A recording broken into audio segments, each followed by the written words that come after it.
할렐루야. 오늘도 수요예배 나오신 우리 귀한 능력교회 성도 여러분께 우리 하나님께서 여러분의 심령 가운데 놀라운 방패와 주님의 능력으로 여러분을 구원해 주시고 여러분을 더욱더 보호해 주시고 주님의 치료의 은혜를 더해 주시기를 주님 이름으로 축원합니다. 특별히 시편의 18편에 보면은 나의 힘이 되신 여호와여 내가 주를 사랑하나이다 라는 고백의 다음에 여호와는 나의 반석이시요 나의 요새시요 나를 건지시는 이시요 나의 하나님이시요 내가 그 안에 피할 바위시요 나의 구원의 뿌리시요 나의 산성이시로다 라는 고백이 있습니다. 제가 특히 최근에 제가 피를 받았던 표현 가운데 구원의 뿔, 왜 다윗이 왜 하나님을 구원의 뿔이라고 표현했는가를 제가 진짜 요새 제대로 피를 받았습니다. 옛날에 그 단어를 알았는데 이게 왜 그렇게 이런 표현을 썼을까 했는데 특히 여러분 제가 동물의 왕국을 보다가 이게 그 사자가 나타났는데 사자 한 마리가 이제 먹이를 찾으려고 어슬렁거렸어요. 그런데 갑자기 이제 저기 큰 그 물소가 한 마리가 있는데 그 물소가 좀 약간 빈약한 물소였나 봅니다. 그 놈을 이제 잡아 먹으려고 사자 한 마리가 그 빈약한 물소를 이렇게 공격을 하고 있는데 갑자기 동료 물소가 막 와가지고 그 사자를 들이받는데 이 뿔로 그 사자를 바로 탁 들이받아가지고 이렇게 한번 하니까 그 거대한 사자가 위로 그냥 휙 올라가더라고요. 근데 그 뿔에 걸려가지고 이렇게 막 위에서 대롱대롱 막 어찌할 바를 몰라 발버둥 치다가 한 번 더 들이받아가지고 근데 그 뿔이 그 사자의 그 살가죽을 막 뚫고 들어갈 정도로 해서 이 사자가 혼비백산해가지고 아마 저 사자는 죽었을 것이다라고 이렇게 해설가가 말을 하더라고요. 제가 그것을 보면서 이게 하나님께서 우리의 구원의 뿔이 되신다라는 것에 진짜 감명을 받았습니다. 여러분 사탄은 우는 사자와 같이 삼킬 자를 찾으며 두루 다닌다고 했습니다. 정말 그 야생에 소를 잡아먹으려고 하는 그 사자처럼 악한 사단은 지금도 우는 사자처럼 삼킬 자를 찾으려고 돌아다니고 있습니다. 그러나 우리가 겁먹을 게 없는 게 하나님은 물소의 뿔처럼 우리에게 강한 구원의 뿔이 되시기 때문에 어떤 악의 세력과 악한 사단의 세력이 우리에게 온다 할지라도 하나님께서 그 사탄 그 사자를 그냥 구원의 뿔로서 탁 들이받아가지고 우리를 구원해 주시는 것입니다. 그 하나님의 보호의 은혜가 오늘 말씀을 듣는 우리 모든 능력교회 성도 여러분들과 함께 하시기를 주님 이름으로 축복합니다. 오늘은 이제 지난 시간에 이어서 이제 성탄 특집 두 번째 시간입니다. 지난 시간에 이제 예수님의 탄생과 주님의 사역 그리고 성경의 예언에 대해서 말씀을 나눴다면 이제 오늘은 이 두 번째로 예수 그리스도의 그 십자가에 대한 그 성경의 예언에 대해서 한번 살펴보겠습니다. 성경이 얼마나 우리 예수님에 대해서 자세하게 예언을 해놨던지 심지어는 예수님이 십자가에서 어떻게 죽으실 것이다 라는 것을 조목조목 말하자면 법학 항목이 굉장히 조목조목 말씀을 하거든요. 왜냐하면 이게 빠져나갈 수 있는 구멍이 이게 많으면은 이게 법이 집행이 굉장히 어렵습니다. 그래서 우리나라도 죄형 법정주의라 그러는데 법이 있는 대로만 처벌을 하게 돼 있어요. 법이 없으면 처벌이 안 됩니다. 그래서 참 그것과 마찬가지로 성경에서도 예수님의 십자가에 대해서도 굉장히 막 조목조목 너무나도 참 디테일하게 예언을 해놓은 것을 보면서 제가 정말 참 놀랐는데 오늘 예수님의 십자가형에 대해서 좀 먼저 살펴보겠습니다. 첫 번째 그 예수님께서 당하신 죽음의 십자가형은 첫 번째로 보면은 그 로마 시대의 사형법이었습니다. 이 로마 시대의 죄수들을 죽이는 그 사형법 중에 하나가 십자가형이었는데 이 십자가형은 아무 그 사람들한테 다 하는 게 아니고 로마 시민권을 가지고 있는 로마 시민들에게는 이 십자가형을 적용을 하지 않았습니다. 그래서 여러분 성경에 보면 로마 시민권을 가지고 있는 대표적인 사람이 누구예요?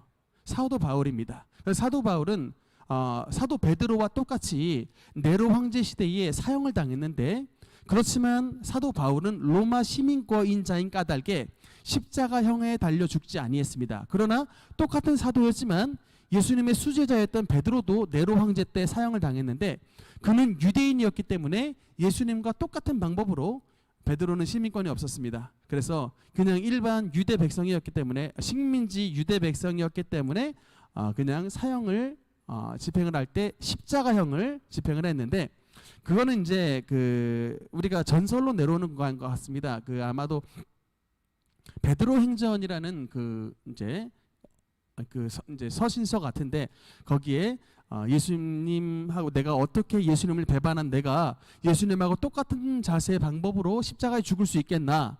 나는 십자가에 거꾸로 매달게 해달라고 해서 십자가에서 거꾸로 매달라서 순교를 했던 것 같습니다. 어쨌든 이 베드로는 십자가에 달려 죽었고 그러나 로마 시민권자였던 바울은 이 십자가형을 당하지 않았다. 근데 이 십자가형이 굉장히 참 그 끔찍한 형벌이었던 이유는 무조건 여러분 그 사형 아무리 고대 시대에 그 큰 죄를 저질렀던 그 죄수들을 죽인다고 해도 대부분의 나라에서는 짧게 끝냅니다. 우리나라 여러분 그 칼 들고 그 빙글빙글 하는 사람 누구예요? 그 망나니죠, 망나니. 그 망나니도 굉장히 여러분 그 뒷돈을 많이 받았다고 합니다. 왜냐하면 여러분 생각해 보세요. 한 망나니가 칼을 휘둘렀는데 목이 안 떨어져 나갔어요. 그러면 2번 때려야 됩니다. 그런데도 목이 안 떨어져 나갔다. 그러면 또 때려야 되니까 이게 얼마나 그 입장에서 보면 그것을 보는 예를 들어 뭐 가족이라든가 아는 지인의 입장에서 보면 얼마나 참 참혹합니까? 그러니까 항상 망나니한테 뒷돈을 줘가지고 기왕 이렇게 된 거 깔끔하게 끊어달라고 이렇게 뒷돈을 줘가지고 한 방에 이렇게 탁 날렸다. 근데 아무리 고대 시대에도 이렇게 사형수들을 다룰 때 사형을 시킨다고 할 때는 이렇게 짧게 끝나는데 이 십자가형이 너무나도 잔혹했던 이유는 이게 한번 십자가형에 매달리면 3일에서 5일 정도 매달렸다가 천천히 질식해서 죽는 사형법이었기 때문에 너무나도 이게 십자가형만큼은 피하고 싶어 했고 특히 이 십자가형은 그냥 매달려 죽어도 힘들 판에 죽기 전에 온몸에 채찍질, 태형을 가해서 죄수의 괴로움을 가장 증가했던 방법입니다. 그래서 로마 군인들이 이렇게 잔혹한 십자가형을 집행했던 이유는 그만큼 로마는 세기 때문에 너희가 다시는 우리 로마에게 대항을 할 생각을 하지 마라. 우리 로마에 대항을 했다간 저렇게 가장 잔혹하게 죽을 것이다 라고 샘플을 보여주는 본보기가 바로 십자가형이었습니다. 그런데 그 십자가형을 우리 예수님께서 당하셨다. 참 제가 우리 화면에 나온 것은 패션 오브 크라이스트의 장면인데 참 우리 사진으로만 봐도 가슴이 절절합니다. 우리 예수님께서 우리의 모든 죄를 감당하시기 위해 저렇게 잔혹한 형벌을 주님께서 친히 담당하셨다라는 사실을 볼 때 참 이게 두 가지가 나타나 있는 거예요. 참 우리의 죄가 얼마나 크고 무서운가. 그러니까 예수님이 십자가를 안 지고서는 우리가 그 죄에서 벗어날 방법이 없었기 때문에 주님께서 십자가를 지신 겁니다. 예수님이 부탁을 했어요. 아버지 할만하시거든 이 잔을 내게서 지나가게 하옵소서. 그러니까 예수님도 너무 이게 무거운 잔이었기 때문에 주님께서도 아버지께 부탁을 했습니다. 그러나 아버지의 뜻은 십자가가 아니고서는 우리의 죄가 사해지지 않기 때문에 주님께서 그 십자가를 받으셔야 됐어요. 순종하셨습니다. 그러니까 우리가 우리의 참 죄가 얼마나 크고 무서운가를 깨달아야 돼요. 여러분, 그러니까 우리가 주님 안에서 자유를 느끼고 기쁘게 사는 거 좋지만 우리는 한 번 우는 사람들입니다. 한 번 울고 한 번 웃는 사람이에요. 그러니까 한 번 운다는 얘기는 그 주님의 십자가로 말미암아 내가 한 번 우는 거예요. 저 장면을 보고 여러분 웃음이 나오냐고요. 진짜 우리가 울게 되죠. 왜 주님께서 저런 고통을 당하셨는가? 바로 내 죄 때문에 그래요.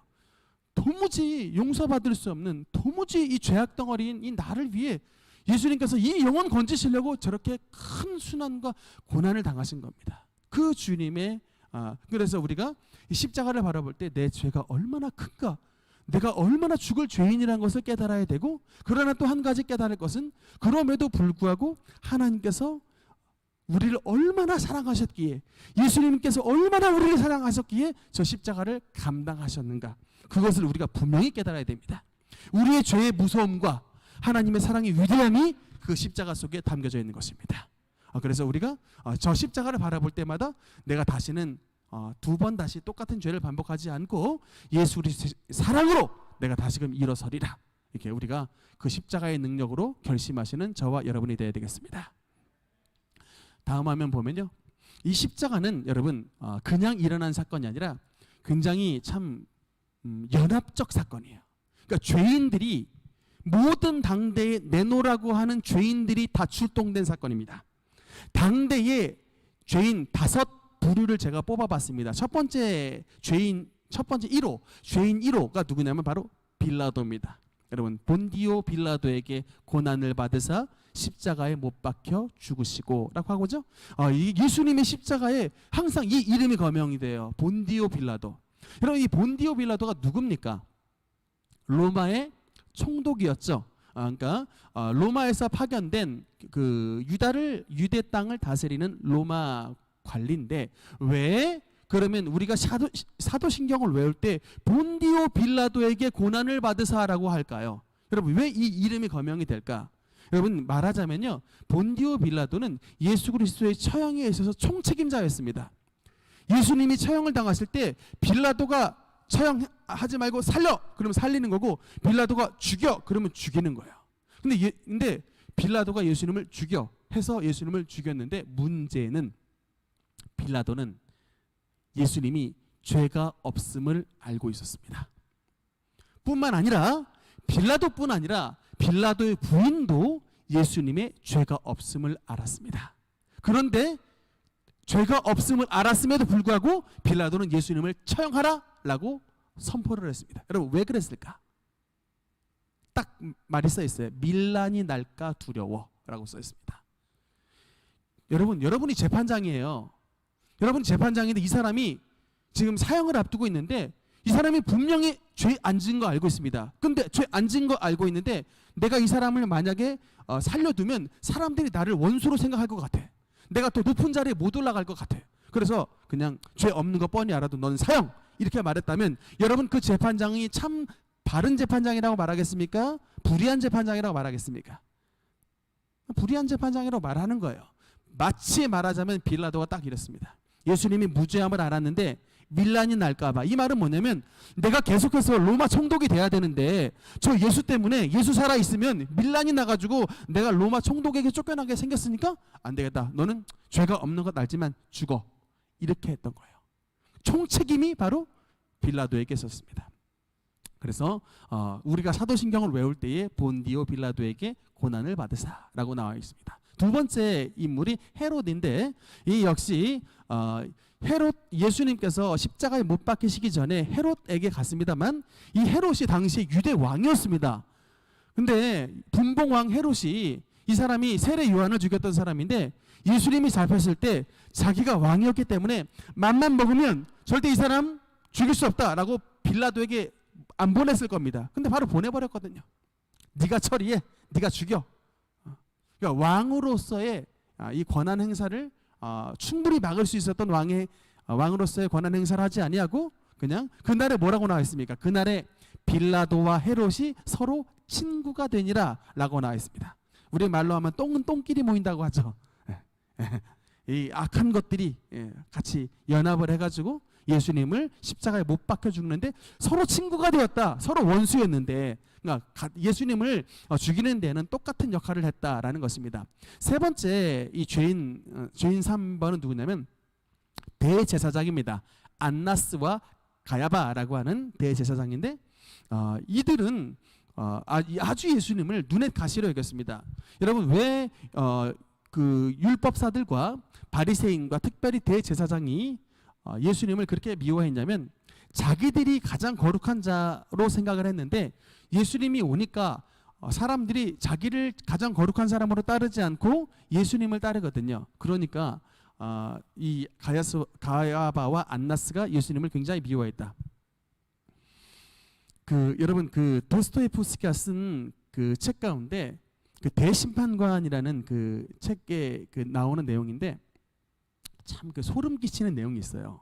뭐냐면, 예수님이 만약에 재림을 하시면 이 세상에서 그게 가정입니다. 누가 예수님을 제일 먼저 죽일 것이냐 했을 때 그 뭐 죄인들이 예수님을 죽인 게 아니라 지금 말하자면 교황 같은, 지금 말하자면 제일 뭐 총회장 같은 이런 그러니까 종교 지도자들의 가장 높이 있는 사람이 예수님을 몰래 빼내다가 예수님을 감옥에 가두고 예수님을 사형에 집행할 것이다 라는 글을 썼어요. 저는 이 도스토옙스키의 이 참 통찰력이 어마어마하다고 생각을 합니다. 그러니까 실제로 예수님을 가장 경배한다고 말을 하지만 예수님이 오셨을 때 가장 싫어하는 사람들, 영적인 본질적 사람들이 바로 그 사람이라고 말을 하는데 그 자리에 있었던 사람이 가야바와 안나스였던 거예요. 하나님께 제사를 드리고 가장 주님을 기쁘시게 해야 될 자리가 막상 예수님이 오고 나니 주님을 십자가에 못 박아버리라고 소리쳤던, 그 실제로 그 역할을 가야바와 안나스가 했었습니다. 네 번째 죄인은 가룟 유다입니다. 예수님의 12제자 가운데 한 사람, 특히 주님의 이 돈꾀를 맡았던, 우리로 말하자면 그 재정부장입니다. 예수님이 여러분 비록 그 뭐 공중의 새도 자기 집이 있고 여우도 굴이 있지만 인자는 머리 둘 곳이 없다. 예수님께서 굉장히 또 가난한 삶을 사셨지만 여러분 그럼에도 불구하고 예수님이 여러분 12제자를 대동해서 다니셨습니다. 12제자만 대동한 게 아니라 때로는 70명의 제자도 대동했습니다. 이뿐만 아니라 많은 수많은 여인들도 데리고 다니셨습니다. 여러분 그러면 이 대강 말했을 때 한 100명 이상의 사람들이 항상 따라다녔는데, 그러면 그 따라다녔을 때 굉장히 그 귀부인들도 따라다녔다고 성경에 기록이 되어 있는 걸 보면 예수님 앞에 헌금을 굉장히 많이 드렸는데 그 헌금을 많이 드린 사람들이 많았을 때 그 돈전대에 들어가는 돈을 가룟 유다가 이 관리를 했는데, 성경에 보니까 저는 도적이라 돈꾀를 맡았다가 몰래 돈을 훔쳐갔다라는 말씀이 기록이 되어 있어요. 결국 그렇다가 이제 예수님이 메시아가 돼서 그 다윗의 왕좌에 올라가게 되면 자기가 경제 부총리가 돼가지고 이스라엘의 돈줄을 쥐락펴락하는, 저는 재무부 장관에 올라가려고 했는데 딱 보니까 지금 예수님이 어떻게 하게 생겼어요? 십자가에 달려 돌아가시게 생겼죠. 눈치가 딱 빠릅니다. 내가 속았구나. 예수님을 은 30냥의 노예값으로 팔아버렸습니다. 그러니까 그 속에 탐심이 있으니까 여러분 예수님을 판 거예요. 어떻게 제자가 주인을 팔아버립니까마는 돈에 눈이 멀면 이런 일들이 일어나는 겁니다. 여러분 형제들끼리 어떻게 서로 칼부림하고 싸울 수 있냐 싶지만 유산 상속할 때 돈에 눈이 멀면 형제가 뭐가 안 보이는 거예요. 돈만 보이는 겁니다. 내 돈 더 많이 뺏어가는 형님 동생이 미워가지고 서로 칼부림 나는 게 오늘날의 일들이잖아요. 친족 상속법이 오늘날 굉장히 중요한 법입니다. 그래서 그냥 적당히 그냥 유산 배분하면 되는데 어떻게 하든지 그냥 한 푼 더 가져가려고. 여러분 그게 바로 가룟 유다의 길이에요. 우리 능력교회 성도님은 여러분 예수님께서도 말했습니다. 예수님 어떤 사람이 형님 보러 나랑 재산 나누게 하옵소서라고 말하니까 뭐라고 합니까? 예수님이 누가 내가 너희를 재산 나누는 자로 세웠느냐? 삼가 모든 탐심을 물리치라. 사람의 생명의 소유에 넉넉한 데 있지 않다라고 예수님께서 말씀하시지 않습니까? 그러니까 가룟 유다가 예수님을 팔았던 거는 탐심과 탐욕이 그냥 가득 차니까 주인이 안 보이는 거예요. 예수님이 안 보이는 겁니다. 혹여나 여러분 이 돈 때문에 우리 신앙에 지금 눈이 막히시는 분 회개하시고 우리 가룟 유다의 길을 걷지 않는 우리 성도님이 되겠습니다. 다섯 번째는 주님을 십자가에 못 박으라고 외쳤던 이제 무리들. 참 여러분 그래서 제가 항상 얘기하지만 다섯 번째 나와 있는 무리가 누구냐면요, 일주일 전에 호산나 외쳤던 사람들입니다. 그러니까 여러분 그러니까 인기 쫓아가다가 진짜 여러분 큰일 납니다. 일주일 전에 호산나 다윗의 자손이여 주의 이름으로 오시는 이여 가장 높은 곳에 호산나라고 그 길에다가 그냥 종려나무 깔고 길에다가 자기 옷 벗고 그냥 난리 바가지를 쳤던 무리들이 일주일 있다가 예수님을 십자가에 못 박으라고 외쳤던 사람들입니다. 인심은 이마만큼 금방금방 변합니다. 인기 쫓아갔다가는 이렇게 큰일 나는 거예요. 근데 이 무리들이 예수님이 자기 제자에게 팔린 것을 보고 로마 병정들에게 잡힌 것을 보니까 우리가 속았구나 라고 해가지고 예수님을 십자가에 못 박으라고 외쳤던 이런 이제 5명의 빌라도와 헤롯과 대제사장과 가룟 유다와 무리들, 이런 5명의 죄인들이 연합이 되어 예수님을 십자가에 못 박는 일이 일어났다. 그럼 다음 넘어가겠습니다. 그러나 이게 이제 항상 우리가 뭘 봐야 되냐면 이게 날씨가 좀 이게 교회 안이 좀 따뜻해서 그런지 좀 이렇게 왠지 모르게 좀 이렇게 좀 정신이 좀 몽롱한 것 같아요. 이게 좀 이렇게 몽롱한 느낌이 듭니다. 이게 히터를 다 꺼버릴까? 좀 발이 좀 더 시려워야 이게 좀 정신이 좀 이게 말똥말똥 하는지 모르겠어요. 이게 너무 따뜻해서 그런지 좀 몽롱한 것 같아. 여러분 이게 성경에서 보면은 이런 아까 말했던 빌라도와 헤롯과 또 여러 제사장들 대제사장들과 가룟 유다와 무리들이 연합을 해가지고 예수님을 십자가에 못 박았지만 이건 현상이고 본질적으로 이 일이 왜 일어났냐면 성경에서 이것을 예언하고 있기 때문에 그렇습니다. 우리 한번 고린도전서 15장 3절 한번 같이 읽겠습니다. 시작. 내가 받은 것을 먼저 너희에게 전하였노니 이는 성경대로 아멘. 여러분 이 일이 왜 일어났냐면 사도 바울이 말하는 거예요. 내가 받은 것을 먼저 너희에게 전하였노니 이는 성경대로 그리스도께서 우리 죄를 위하여 죽으셨다. 그러니까 예수님께서 죽으신 게 성경을 따라서 죽으신 거예요. According to the scriptures라 써 있죠. 성경의 예언을 따라 주님께서 죽으신 것입니다. 성경의 예언된 말씀대로 죽으셨다. 이게 바울이 이렇게 말했을 뿐만 아니라 예수님도 직접 말씀하셨습니다. 예수님이 누가복음 24장 25절에서 27절에 특히 이건 누구에게 하신 말씀이냐면 엠마오로 가는 두 제자에게 예수님께서 하신 말씀인데 엠마오로 가는 두 제자에게 예수님께서 나타나셨는데 그 제자들이 예수님을 못 알아보는 거예요. 부활하신 예수님을 못 알아보면서 이제 좀 답답한 말을 하니까 예수님께서 뭐라고 하시냐면 이르시되 미련하고 선지자들의 말한 모든 것을 마음에 더디 믿는 자들이여 그리스도가 이런 고난을 받고 자기의 영광에 들어가야 할 것이 아니냐 하시고 이에 모세와 모든 선지자의 글로 시작하여 모든 성경에 이건 구약 성경입니다. 모든 성경에 쓴 바 자기에 관한 것을 자세히 설명하시니라.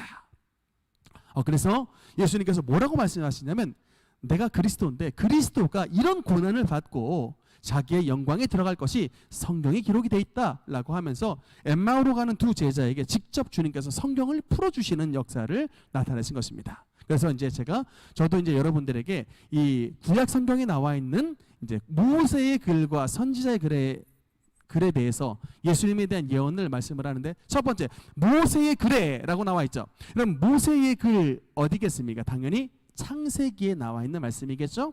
유명한 말씀입니다. 창세기 3장 15절 읽겠습니다. 시작. 내가 너로 여자와 원수가 되게 하고 내 후손도 여자의 후손과 원수가 되게 하리니 여자의 후손은 내 머리를 상하게 할 것이요 너는 그의 발꿈치를 상하게 할 것이니라 하시고 아멘. 여러분 그래서 십자가에 죽으신 사건은 주님의 발꿈치가 상한 사건입니다. 사실은 여러분 이건 이제 신체의 발꿈치 머리 이게 그러니까 이제 부위를 나타낸다기보다는 하나님께서 창세기 3장 15절에서 가장 인체에서 별 볼 일 없는 자리가 이제 발끝으로 예언이 된 거고 인체에서 가장 소중한 자리가 머리인데 그래서 여자의 후손은 너의 머리를 상하게 할 것이지만 너의 후손은 여자의 후손의 발 뒤꿈치 아주 조금밖에 상하게 하지 못할 것이다 라는 이제 이 예언입니다. 그러나 상하게 한다는 것은 맞죠. 그래서 이 예언은 여러분 예수님께서 발만 물렸다는 얘기는 아니고 그러니까 죽음에서 부활하셔서 상처는 줬지만 그 상처가 금방 치유되듯이 이 사흘 만에 주님께서 십자가에서 부활하실 것을 죽으신 다음에 부활하실 것을 이제 말씀을 하는 것이고 그 십자가로 말미암아 뱀의 후손은 머리가 상하게 된다. 이런 말은 뭐예요? 사망 권세를 뺏기게 돼버리는 사망 권세가 정복되게 되는 그 역사가 예수님의 십자가를 통해 나타나게 된다. 예수님은 비록 죽으셨지만 부활하시게 됐고 사망 권세를 가졌던 사탄은 주님으로 말미암아 그 권세가 빼앗겨서 이제는 임금의 자리에서 쫓겨나게 되는 그런 역사가 나타났던 것입니다. 그래서 이제 모세의 글에 나와 있고요. 두 번째, 그다음 선지자의 글에도 나와 있다고 그랬습니다. 선지자의 글 제가 두 가지를 뽑아봤는데 그 대표적인 말씀이 바로 이제 이사야 선지자에 대한 말씀입니다. 우리 그 고난 주간에 자주 읽는 말씀입니다. 이사야서 53장 5절 같이 읽겠습니다. 시작. 그가 찔림은 우리의 허물 때문이요 그가 상함은 우리의 죄악 때문이라. 그가 징계를 받음으로 우리는 평화를 누리고 그가 채찍에 맞음으로 우리는 나음을 받았도다. 아멘. 영어로 보면 그가 찔림은 이게 피어스드죠. 이게 관통된 거예요. 예수님께서 정말 손과 발에 못이 관통이 됐습니다. 엄청나게 그 고통을 가하는 그런 못 박히는 그런 찔림을 당하셨고 또 그가 상하셨죠. 크러쉬드라고 했는데 주님께서 정말 뭉개지셨습니다. 온 몸이 뭉개지듯이 큰 고난을 받으셨어요. 가시 멜루간으로 씌우시고 채찍에 맞으시고 침뱉음을 당하시고 모욕을 당하시고 온 몸이 멀쩡한 데가 없을 정도로 상하셨다.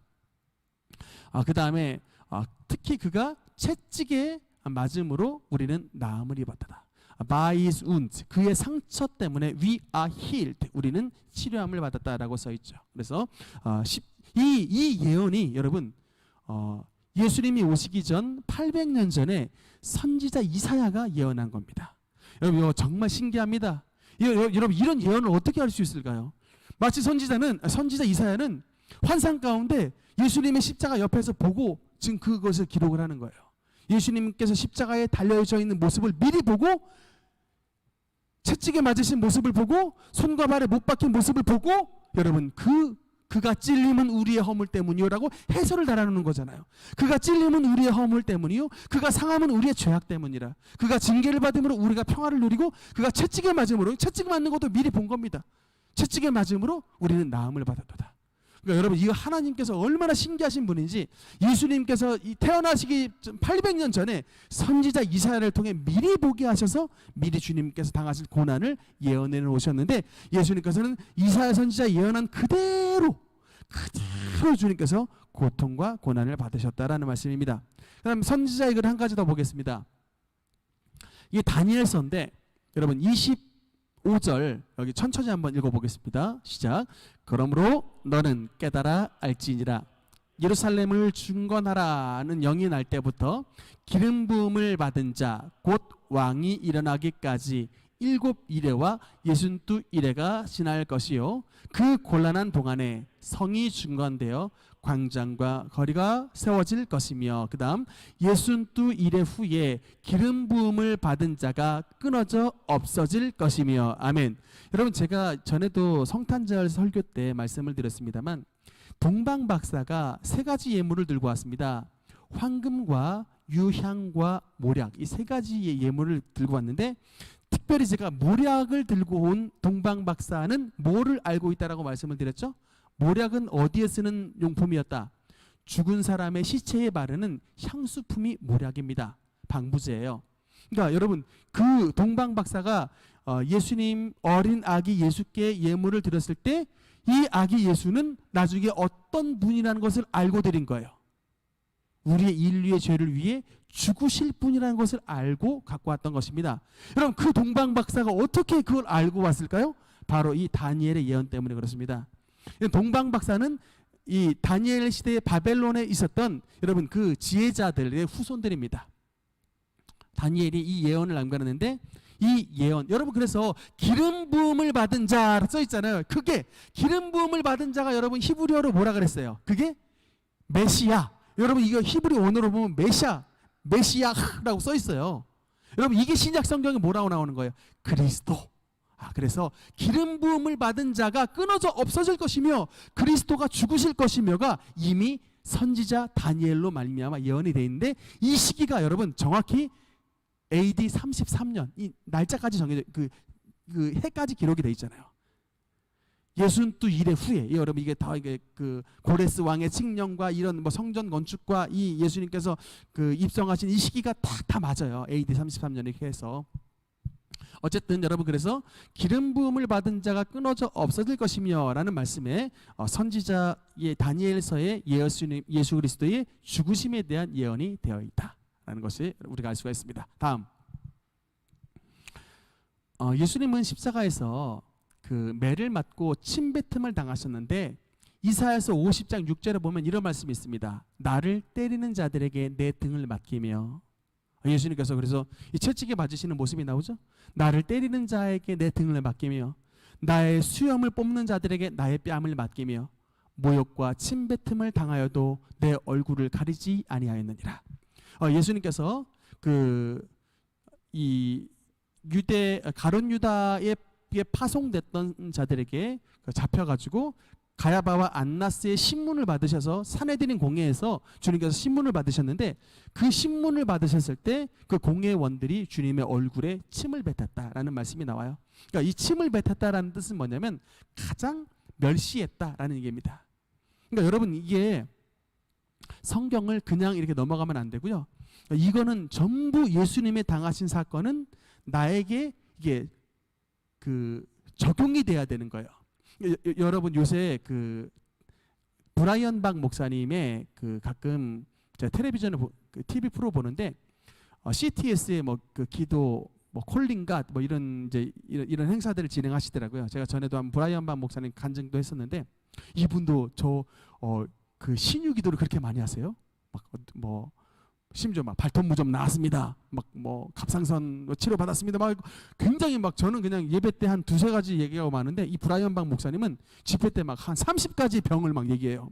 영어로도 이분이 이제 어릴 때 이제 이민 갔다 오신 이제 1.5세 그런 분이라 한국말도 좀 영어 비슷하게 발음을 하시는데, 근데 이 브라이언 박 목사님 보니까 최근에 제가 굉장히 내가 이게 예전부터 깨달아 알았던 게 있었는데, 이분이 그 표현을 딱 쓰더라고요. 여러분, 어떤 표현을 쓰냐면 교환 기도라는 exchange prayer를 말을 하더라고요. 교환 기도. 여러분, 이 교환 기도, 제가 참 성경적인 원리가 저도 참 이런 말을 표현을 못 해서 그러는데, 이게 참 옛날부터 생각을 하고 있었거든요. 근데 그분이 교환 기도라는 표현을 쓰는데 제가 진짜 무릎을 탁 쳤습니다. 여러분, 진짜 맞아요. 그러니까 여러분, 예수님의 십자가를 볼 때 여러분, 우리가 여기에 예수님의 십자가를 바라보면 교환 기도를 드려야 되는 거예요. 이게 무슨 말이냐면 주님이 침뱉음을 받았잖아요. 이거는 우리의 뭐를 위해서 주님께서 침뱉음을 당하셨냐고요. 침뱉음을 당했다는 것은 모욕을 당했다는 얘기예요. 그러니까 우리 인생에 지어야 되는 모든 모욕과 멸시천대를 주님께서 그 침뱉음을 당해 주심으로 우리의 모든 모욕과 우리가 당해야 되는 모든 수치를 가져가 주신 거예요. 우리가 그 기도를 드릴 때 우리가 가지고 있었던 모든 모욕과 수치와 부끄러움이 예수님의 십자가로 대치가 되고, 주님께서 도리어 우리에게 영광과 존귀와 우리에게 관씌워 주신 은혜를 베풀어 주시는 것입니다. 그러니까 여러분, 그냥 예수님께서 괜히 그냥 침뱉음을 당하신 게 아니라는 거예요. 주님의 침뱉음을 받으신 것은 우리를 위하여 대신 모욕을 받으셨기 때문에 그것이 우리의 모욕이 뭐로 대치가 되는 거예요. 예수님의 십자가를 바라볼 때 주님의 영광과 주님의 존귀와 주님의 상주심의 은혜로 바뀌게 되게 되는 것입니다. 여러분, 이게 그 교환 기도라는 거예요. 그러니까 주님께서 매 맞고 침을 뱉음을 당하신 것은 저와 여러분이 당해야 될 마땅한 그런 모욕과 부끄러움을 주님께서 가져가 주시고, 우리에게 주님의 십자가로 말미암아 영광과 존귀와 상주심의 은혜를 베풀어 주셨다는 것입니다. 두 번째, 주님께서 또 조롱을 당하셨다. 시편 22편 7절 8절에 보면 우리 같이 읽겠습니다. 시작. 나를 보는 자는 다 나를 비웃으며 입술을 삐죽거리고 머리를 흔들며 말하되 그가 여호와께 의탁하니 날 구원하실 걸, 그를 기뻐하시니 건지실 걸 하나이다. 예수님 진짜 십자가에 달리셨을 때 주님 앞에 제사장들과 또 율법사들과 많은 무리들이 진짜 딱 저렇게 했어요. 저가 남은 구원하였을 때 자기는 구원하지 못하였도다 머리를 흔들면서 입을 삐죽거리면서 비웃었다고 성경에 말씀이 나와 있습니다. 그가 여호와께 의탁하니 구원하실 걸, 저가 남은 구원하였을 때 자기는 구원하지 못하였도다, 이런 말씀이 나오거든요. 근데 이런 말이 사람들이 우연하게 했지만 사실은 그 주님의 조롱당하심조차도 성경에 나와 있는 대로 일이 이루어졌다라는 말씀입니다. 그 다음 주님께서 손과 발에 못이 박히는 것도 이미 예언이 되어 있습니다. 시편 22편 16절에 보면 개들이 나를 애워쌌으며 악한 무리가 나를 둘러 내 수족을 찔렀나이다. 여러분, 시편 22편은 아얄레샬에 맞춘 노래, 슬픈 사슴의 곡조라는 뜻입니다. 그 시편 22편 시제에 보면 아얄레샬에 맞춘 노래라는 게 나오는데 슬픈 사슴의 곡조예요. 그러니까 그 찬양이 정말 여러분 그 지금 예수 그리스도의 고난의 현장을 이번에는 이사야가 아니라 다윗이 보고 그 말 본대로 예수님의 고난을 직접 써놓은 거예요. 물론 자기의 당한 고난도 거기에 반영이 돼 있지만 자기가 사실 지금 이 시편 22편 다윗이 썼거든요. 다윗이 무슨 손과 발에 못이 박혔냐고요. 이거는 다윗이 기도할 때 그 고난 가운데 자기가 고난 당하는 데 있지만 자기보다 더욱더 큰 고난을 당하실 앞으로 세상에 임하실 메시아의 고난을 미리 보고 시편 22편을 기록을 해놓은 것입니다. 그래서 여러분 그 유명한 엘리 엘리 라마 사박다니 나의 하나님 어찌하여 나를 버리셨나이까 이 문구가 시편 22편 1절에 나오는 말씀이에요. 다윗이 그 하나님의 성령을 힘입어 예언했던 그 말씀을 예수님께서 십자가상에서 그대로 말씀하신 것입니다. 근데 예수님이 실제로 개들이 나를 에워쌌습니다. 이거는 그냥 도구가 아니라 개 같은 자들 있죠.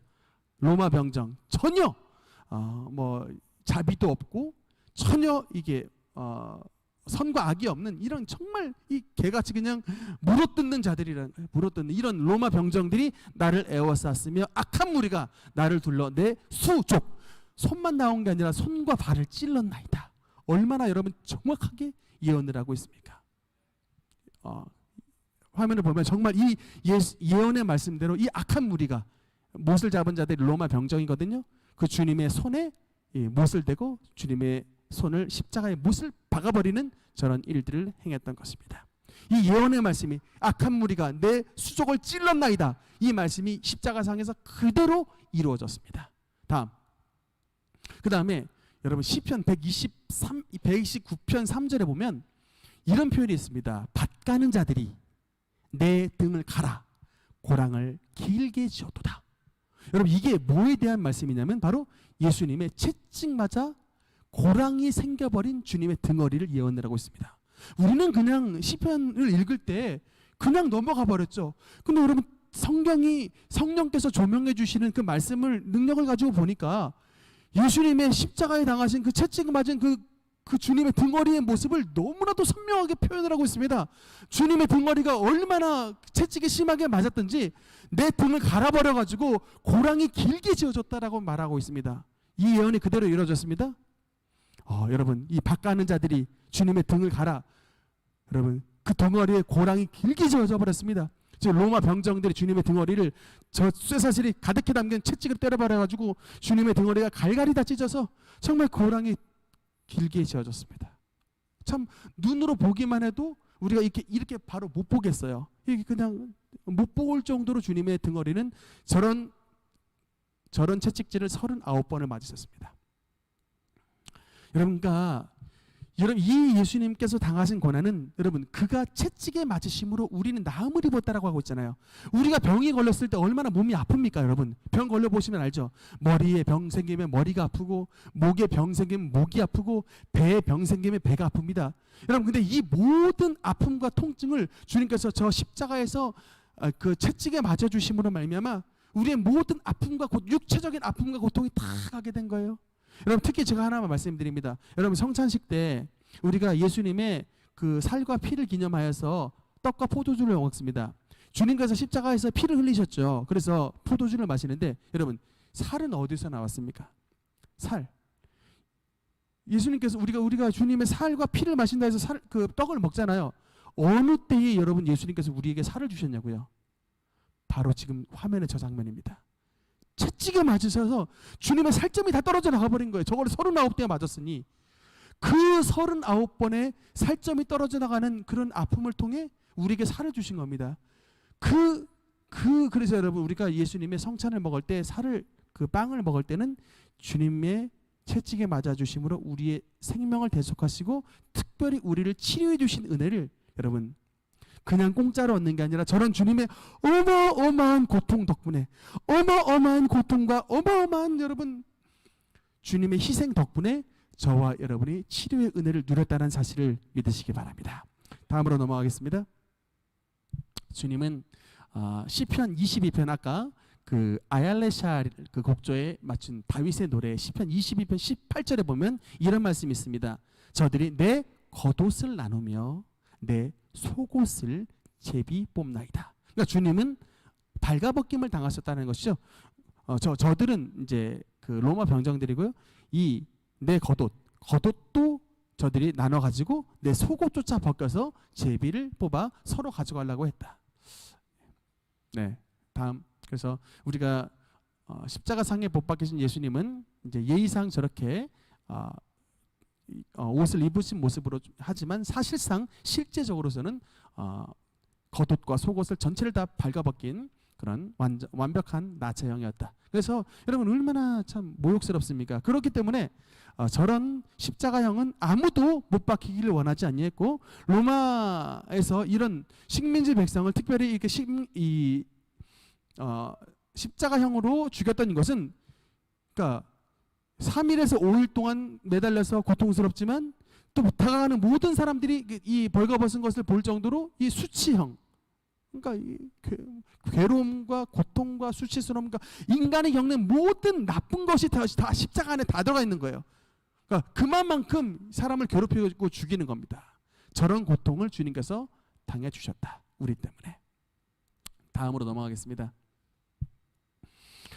시편 109편 25절에 보면 나는 또 그들의 비방거리라. 그들이 나를 보면 내 머리를 흔드나이다. 사람들이 실제로 흔들고 지나갔고요. 그 다음, 특히 여러분 이 예수님께서 목이 마르신 것이 나오는데, 이건 시편 69편 21절에 보면, 여기 한번 읽겠습니다. 시작. 그들이 쓸개를 나의 음식물로 주며 목마를 때에는 초를 마시게 하였사오니. 이 말씀이 시편 69편에 다윗의 시에 예언이 되어 있는데 실제로 또 그대로 응답이 돼버립니다. 요한복음 19장 28절에 그 후에 예수께서 모든 일이 이미 이루어진 줄 아시고, 그 다음에 나오죠. 성경을 응하게 하려 하사 이르시되 내가 목마르다 하시니. 그 다음,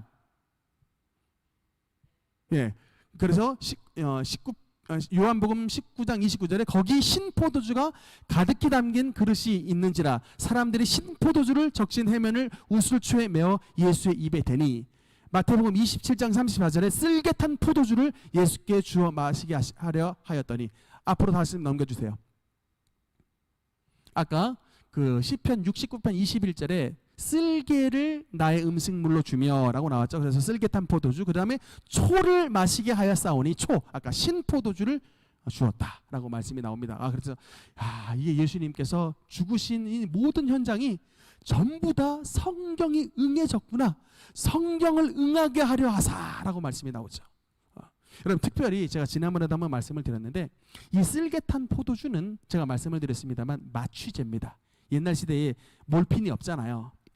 근데 이 3일에서 5일 동안 십자가에 못 박혀서 죽어야 되는데 얼마나 죄수 입장에서는 괴롭습니까? 그래서 그래도 1%의 자비를 줘서 죽기 전에 몽롱하게 만드니라고 포도주, 알코올을 주는데 그 속에 쓸개를 넣습니다. 이 쓸개탄 포도주를 주면 사람이 그렇게 못 박혀 죽을 때도 고통을 조금 덜 느낀다고 해요. 그런데 예수님은 그 십자가에 쓸개탄 포도주를 주셨는데 받지 않으셨다.